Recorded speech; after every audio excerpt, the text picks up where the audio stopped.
சரி, இப்போ நம்ம மக்களை சந்திக்கிறதுக்கு, நம்ம சொந்தங்களை சந்திக்கிறதுக்கு எத்தனை கட்டுப்பாடுங்க. அந்த இடத்துல பர்மிஷன் இல்ல, இந்த இடத்துல பர்மிஷன் இல்ல. ஆனா அதுக்கான காரணங்கள்லாம் நீங்க கேட்டீங்கன்னா சொத்தையான காரணமா இருக்கும். அங்க பேசக்கூடாது, இங்க பேசக்கூடாது, 5 நிமிஷம் தான் பேசணும், 10 நிமிஷம் தான் பேசணும். நான் பேசுறதே 3 நிமிஷம் தான்.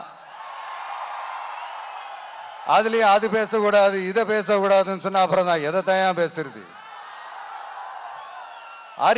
அரியலூர்ல போனப்போ நான் கரெக்டா அந்த ஊருக்கு போறதுக்கு முன்னாடி ஒரு அந்த ஏரியாலேயே அந்த பவர் கட்டு. அப்புறம் நான் திருச்சிக்கு போய் நான் பேச ஆரம்பிச்சதுக்கு அப்புறம் அந்த ஸ்பீக்கருக்கு போற அந்த வயரு கட்டு. இல்ல, நான் தெரியாம தான் கேட்கிறேன் சிஎம் சார்.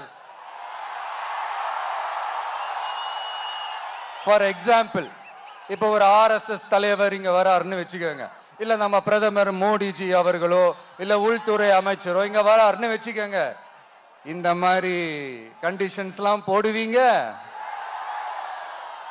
இந்த மாதிரி பவர் கட் பண்ணுவீங்க, இந்த மாதிரி வயர் கட் பண்ணுவீங்க. கொஞ்சம் கட் பண்ணி தான் பாருங்களேன். முடியாதுல, பேஸ்மெண்ட் அதிரும்ல.